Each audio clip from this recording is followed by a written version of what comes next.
बिस्मिल्लाहिर्रहमानिर्रहीम, अस्सलाम वालेकुम जी। मैं हूँ मारिया अली और आप देख रहे हैं मेरा यूट्यूब चैनल। मैं पकड़ी नहीं जाऊँगी, किसी सूरत पकड़ी नहीं जाऊँगी, ना मैं पकड़ी जाऊँगी ना मेरे बच्चे जो हैं वो जेल में रहेंगे। ये कौन बातें कर रहा है? ये बातें कर रही है ज़हीर और शबीर की माँ, जो कहती है कि मैं किसी सूरत जेल नहीं जाऊँगी और मेरे बच्चे किसी सूरत जो है वो जेल में नहीं रहेंगे। बड़ी अजीब सी बात है कि 72 आवर्स से ज़ायद का टाइम गुजर चुका है। एक खातून इश्तिहारी है, उसको हर हाल में जो है वो जेल में बंद होना चाहिए, उसको पकड़ना चाहिए, लेकिन पुलिस जो है वो उसको पकड़ ही नहीं रही। कितनी अजीब सी बात है कि चालान में नाम आ चुका है, बेटे उसके गिरफ्तार हो चुके हैं, जो सहूलतकार हैं उनको भी गिरफ्तार नहीं किया जा रहा, नूर मुनीर को अभी तक गिरफ्तार नहीं किया गया। और अभी जो इतलात हैं कि उसने वो घर भी छोड़ दिए जिसपे वो किराए पे रह रही थी, जिसपे व्लॉगिंग की गई थी, जिसपे व्लॉग बनाया गया था, और सुना है कि वो वहाँ से भी 9-2-11 हो चुकी है इसको छोड़ के। जो कहते हैं कि ज़ारा काज़मी के लिए हमने स्पेशली ये घर लिया था, और झूठ की इंतहा देखें कि ज़ारा काज़मी के लिए जो घर लिया था उसमें बेचारी एक दिन भी नहीं रह सकी। और बच्ची जहाँ पर रहती है, जहाँ पर स्ट्रॉन्ग उज़्मा जाके धावा बोलती है और दुनिया को दिखाती है कि जो कसम पुरसी की ज़िंदगी बच्ची गुजारने पे मजबूर है, कितनी भयानक किस्म की ज़िंदगी उसको दी हुई थी, जहाँ पर एक कमरे में टॉयलेट भी बनाया हुआ था, वहीं पर बर्तन धुलते थे, वहीं पे खाना बनाया जाता था, वहीं पे हर चीज़ की जाती थी। और जैसे ही पूरी दुनिया के सामने इनका भयानक चेहरा आता है, ये एक अजीबोगरीब किस्म का नया घर बनाते हैं, दिखाते हैं, कहते हैं कि जी इसका रेंट भी बहुत ज़्यादा है, हमने ये ज़ारा काज़मी के लिए घर लिया था। अब इतलात ये हैं कि जो नूर मुनीर साहिबा हैं वो वहाँ से भी रूपोश हो चुकी हैं, गायब हो चुकी हैं। खैर, पुलिस को कोई पुलिस के लिए ढूंढना नामुमकिन तो नहीं है, लेकिन जो सिंध पुलिस का किरदार है, आपको पता है कि उन्होंने ज़हीर और शबीर को इतनी मुश्किल से गिरफ्तार किया था तमाम सबूत होने के बावजूद। तो नूर मुनीर का नाम भी जो है चालान में है और उसको भी गिरफ्तार करना है, वो सहूलतकार है, लेकिन अभी तक वो रूपोश क्यों है, वो कहाँ पर है, किसी को पता क्यों नहीं। 72 आवर्स से ज़ायद का टाइम जो है वो गुजर चुका है और हमें समझ नहीं आ रही कि कहाँ पर है, क्यों उसको गिरफ्तार नहीं किया गया। उसी दिन बता दिया गया था कि जी कराची से पुलिस टीमें जो है एक्टिव हो चुकी हैं, इसको गिरफ्तार करेंगी और भी सहूलतकार को पकड़ा जाएगा, लेकिन अभी तक जो है वो पकड़ा नहीं जा रहा। बल्कि नूर मुनीर जो है वो तो खुल्लम खुला कहानियां सुनाती फिर रही है कि जी मैं तो किसी सूरत जो है वो जेल नहीं जाऊंगी। मुझे याद आ गया ये बात कि जी मैं पंजाब नहीं जाऊंगी, वहाँ से जी अब ये पंजाब की खातून कहती है मैं सिंध नहीं जाऊंगी, जिसने जो करना है कर ले। एक तरफ इसको गिरफ्तार नहीं कर रही पुलिस, दूसरी तरफ जो है वो जेल से, सेंट्रल जेल से 2 लोगों के रोने की आवाज़ें आ रही थी। और जब बाहर खड़े गार्ड्स ने पूछा कि जी कौन रो रहा है, कौन इतना जो है हुल्लड़बाजी कर रहा है, कौन रोना पिटना डाल के बैठा हुआ है, तो पता चलता है कि जी 2 ऐसे लोग जिनका काम बच्चियों को वर्गला कर उनको अगवा करना है, उन पर अगवा का मुकदमा दर्ज हुआ है, वो कोशिश कर रही हैं कि किसी भी सूरत जो है वो बाहर निकल आए। अब वो बाहर किस तरह से निकलेंगे? अब उनके जो वकील हैं एड़ी चोटी का जोर लगा रहे हैं। पता चलता है कि जी कभी सिंध हाई कोर्ट में दरखास्त दे रहे हैं, कभी ट्रायल कोर्ट में दोबारा जाके कहते हैं दरखास्त दे दें, कभी उस जज पर जो है सवालिया निशान इनकी टीम उठा रही है जिन्होंने ये फैसला सुनाया कि जी हम इनकी बेल को एक्सटेंड नहीं करते, इनकी जमानत नामंजूर है, अब इनको गिरफ्तार करना है। तो 2 दिन से जब से ये फैसला आया है, बहुत सारे कौवे, बहुत सारी कुकड़ियाँ, बहुत सारे मौला जज जो हैं वो बैठ के कहानियाँ सुना रही हैं और कह रहे हैं कि जी जज ने फैसला सही नहीं दिया, जज ने ये किया, जज ने रिटर्न ऑर्डर नहीं दिया, जज ने वो नहीं किया। मैं तो परेशान हूँ कि इन पर पहले तौहीन अदालत लगा हुआ है, इसके बाद ये बैठकर जज साहिबान पर, जो हमारे मुअज़्ज़ज़ अदलिया हैं, उन पर किस तरह से सवालिया निशान उठा रहे हैं, उनके काम पर जो कि बहुत अच्छे अंदाज में काम कर रहे हैं। देखिए जी हर इंसान जो है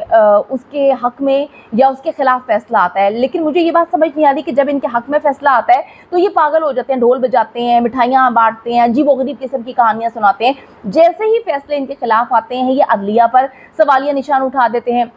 ये उनके फैसलों पर सवालिया निशान उठा देते हैं, ये उनके बारे में गलत बातें करना शुरू कर देते हैं। एक कोर्ट के ऑर्डर के हवाले से इन्होंने कहानियां सुनानी शुरू की, कल से कहानियां सुना रहे हैं, झूठी कहानियां सुना रहे हैं। मेरे पास अभी भी वो कोर्ट का ऑर्डर मौजूद है, और वो कोर्ट का जो ऑर्डर आया है जज साहब ने, उसमें ये वाज़ेह अल्फाज में लिखा है, मैंने वीडियो भी बनाई है इस पर, कि जी जो है इन दोनों को अब मजीद बेल नहीं मिलती और अब इनको डेफिनेटली फिर गिरफ्तार करना है। तो इस पर भी इन्होंने झूठी कहानियां सुनाई और कहा कि जी जज साहब ने जो है रिटर्न ऑर्डर नहीं दिया। मैं बड़ी परेशान हुई कि इतने पढ़े लिखे होने का दावा करने वाले लोग अजीबोगरीब किस्म की बातें कर रहे हैं, अदलिया पर, हमारी आला अदलिया पर, मुअज़्ज़ज़ अदलिया पर जो है सवालिया निशान उठा रहे हैं। और अब जो है जो रोने की आवाज़ें सेंट्रल जेल से आ रही थी वो आहिस्ता आहिस्ता आहिस्ता आहिस्ता कराची में फैलना शुरू हो गई हैं। लोगों ने कहा कि कौन है जो रो पिट रहे हैं और ये कौन है जो खुद तो जेल के अंदर मौजूद हैं, लेकिन कहाँ से ऐसी फंडिंग हो रही है, कहाँ से इतना पैसा आ रहा है, कौन इनको सपोर्ट कर रहा है कि जेल में बैठे होने के बावजूद जो है इतने भरपूर अंदाज में जो है कभी हाई कोर्ट जाते हैं, कभी जो है वो ट्रायल कोर्ट जाते हैं, सारा दिन पागलों की तरह इनके वकील जो है वो नाचते रहते हैं। तो पता चलता है कि जी ज़हीर और शबीर हैं जो रोना डाल रहे हैं कि हम तो किसी सूरत जो है वो जेल में नहीं रहेंगे, क्योंकि हमें तो अभी तक प्रोटोकॉल में रहने की आदत है। अगर हम डे वन से देखें तो डे वन से इनको इतना प्रोटोकॉल दिया गया, ऐसा प्रोटोकॉल के जो अब बाकी मुजरिमान हैं, जो मुल्जिमान हैं, जो सेंट्रल जेल में इस वक्त है, उन्होंने जो है आपस में लड़ना शुरू कर दिया है। वो दींगा मुश्ती हो रही है, इतनी आपस में उन्होंने हुल्लड़बाजी की हुई है। वो कहते हैं कि जी इनको स्पेशल ट्रीटमेंट क्यों दिया जा रहा है, इनको पहले भी स्पेशल ट्रीटमेंट दिया जा रहा था कि इनको गिरफ्तार नहीं किया जा रहा था। अब जबकि ये जेल में है तब भी जो है पुलिस की कुछ लोगों की जानिब से इनको स्पेशल ट्रीटमेंट दिया जा रहा है, इनको अलग थलग रखकर अजीबो गरीब अंदाज में उनकी बातें मानी जा रही हैं, उनको इनकी पसंद का खाना खिलाया जा रहा है। तो वो कौन से ऐसे लोग हैं जिनके बारे में जिनकी इतनी बात मानी जा रही है? तो इस वक्त जो मुल्जिमान हैं, जो बेचारे, आपको पता है हमारी पुलिस का, तो हमारे मुल्क की पुलिस का आलमिया ये है कि जो बेचारा कुछ नहीं भी करता, अगर वो गरीब है तो उसको फैंटी मारते हैं, चपेड़े मारते हैं, थप्पड़ मारते हैं। बाद में जब पता भी चल जाता है कि इसकी गलती नहीं है, उसको फिर सॉरी भी नहीं बोलते। तो ये इनके तो सीडीआर भी निकल आए हैं। इनके तो सीडीआर में कराची में ये मौजूद थे जब बच्ची अगवा होती है, और जिन रास्तों से होते हुए ये लाहौर जाते हैं, सबको सारी चीज़ों का इल्म है। लेकिन फिर भी पुलिस की तरफ से इनको ट्रीटमेंट अजीब क्यों दिया जा रहा है? अजीब इन द सेंस लाइक बहुत अच्छा दिया जा रहा है। तो इस वक्त जो है काफ़ी ज़्यादा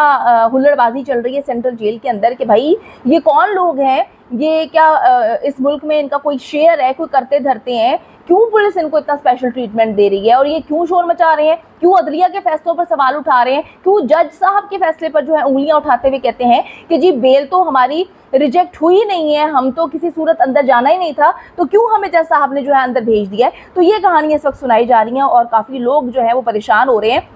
कि जेल से पहले इनको पुलिस स्पेशल प्रोटोकॉल देती है, इनको बाजू रखकर, हाथ रखकर जो है वो लेकर आती है, और ज़हीर साहब जब भी पुलिस से मिलते हैं ऐसे दिल पे हाथ रखते हैं जैसे कि कह रहे हों कि जनाब मेरा दिल जो है खाली है, यहाँ पर किसी को भी आप अपने घर से जो है अपनी बेटी को यहाँ पर रख सकते हैं। तो पुलिस जो ट्रीटमेंट दे रही है वो डेफिनेटली दामादों वाला ही ट्रीटमेंट दे रही है। और मैं बड़ी परेशान हूँ कि अभी तक इनकी वालदा को गिरफ्तार क्यों नहीं किया। और वालदा कहती है कि मैं सिंध नहीं जाऊँगी, बेटे कहते हैं कि हमने जेल में नहीं रहना, इनके जो रिश्तेदार हैं, कुकड़ी गैंग जो है वो कहता है कि जी अदलिया ने गलत फैसला किया। फिर एक सस्ता जो रिपोर्टर है, उसको तो खैर रिपोर्टर कहने को भी दिल नहीं चाहता, वो कभी जो है तौहीन मजहब करता हुआ नजर आता है, कभी वो लोगों को धमकियां देते हुए नजर आता है, कभी वो यूट्यूबर्स को जो है वो थ्रेट करता हुआ नजर आता है, कभी वो पाकिस्तान के मौजूद इदारों की जो है धमकियां देते हैं। हम भी पाकिस्तान के शहरी हैं और हम भी अपने इदारों की रिस्पेक्ट करते हैं, लेकिन ये पता नहीं कौन से लोग हैं जो इदारों का नाम पहले दिन से इस केस में गलत अंदाज में इस्तेमाल कर रहे हैं,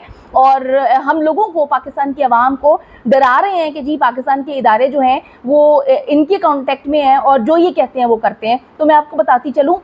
पाकिस्तान के इदारे जो हैं वो वेले नहीं है, बहुत अच्छे अंदाज में अल्हम्दुलिल्लाह से काम कर रहे हैं और करते रहेंगे। तो ये जो गंद फैलाने की इस वक्त कोशिश कर रहे हैं, इनके गंद में आप ना आए। तो मैं आपको बताती चलूँ जी, शबीर साहब से जेल में बहुत सारे लोगों की मुलाकात हुई है, कुछ खुफिया मुलाकातें हुई हैं, उसका जिक्र मैं अभी नहीं करना चाहती, उसको मैं डिस्क्लोज नहीं करना चाहती, इस पर सारे लोग काम कर रहे हैं। लेकिन जी बहुत सारी अहम मुलाकातें शुरू हो चुकी हैं और बहुत सारे नाम ऐसे जो इनको सपोर्ट कर रहे हैं, पीछे एक बाअसर शख्सियत है वो बहुत जल्द सामने आएगी। इस वक्त कुकड़ियाँ बहुत ज़्यादा रो रही हैं, कौवे फुदक रहे हैं, और ज़हीर और शबीर जो हैं उनको बहुत ज़्यादा तकलीफ़ हो रही है, क्योंकि वो कहते हैं कि हमने किसी सूरत जेल में नहीं रहना, और माँ कहती है कि मैं सिंध नहीं जाऊँगी।